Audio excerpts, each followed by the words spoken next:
Top 9 मोठ्या बातम्या। रायगडानंतर चैत्यभूमीवर पुन्हा भाषणावरून महायुती सरकारमध्ये विसंवाद। भाषणाच्या कार्यक्रम पत्रिकेत शिंदे अजितदादांचं नाव असूनही भाषणाची संधी नाही। चैत्यभूमीच्या कार्यक्रमात भाषण कट झाल्यानं शिंदे नाराज। सूत्रांची माहिती, बाबासाहेबांच्या दर्शनापेक्षा दुसरं काही मोठं असू शकत नाही, शिंदेंची प्रतिक्रिया। बाबासाहेबां चैत्यभूमीला जाणं, बाबासाहेबांचं दर्शन घेणं, बाबासाहेबांना विनम्र अभिवादन करणं यापेक्षा दुसरं मोठं काय असू शकतं। एका रक्ताची 4 माणसं घरात असल्यास भांड्याला भांडं लागतंच। महायुतीतल्या कथित विसंवादावर चंद्रकांत पाटलांचं भाष्य, खळखळ असेल तर ते जिवंतपणाचं लक्षण असल्याची ही प्रतिक्रिया। महायुतीमध्ये खूप आलबेल आहे, खूप समन्वयाने चाललाय। एका रक्ताची 4 माणसं घरामध्ये असतात, तिथे भांड्याला भांडं लागतं।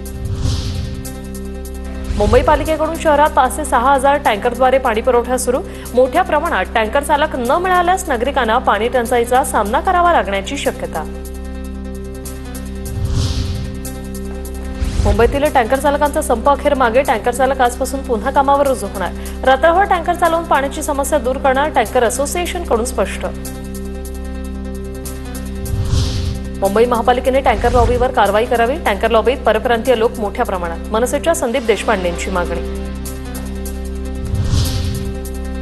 गिरीश महाजनांची एकनाथ खडसेंना अब्रू नुकसानीची नोटीस। IAS महिला अधिकाऱ्यांशी महाजनांचे संबंध असल्याचा आरोप एकनाथ खडसे यांनी केला होता। लेखक अनिल थत्ते यांनाही महाजनांकडून नोटीस। फुले चित्रपटासंदर्भात काही लोक विरोध करतात। फडणवीस इतर वाद मिटवतात, तर हा वाद का नाही मिटवत? फुले चित्रपटासंदर्भात उद्भवलेल्या वादावर संजय राऊतांची प्रतिक्रिया। फडणवीस यांनी फुले चित्रपट आहे तसा लोकांसमोर जाईल यासाठी प्रयत्न केले पाहिजे।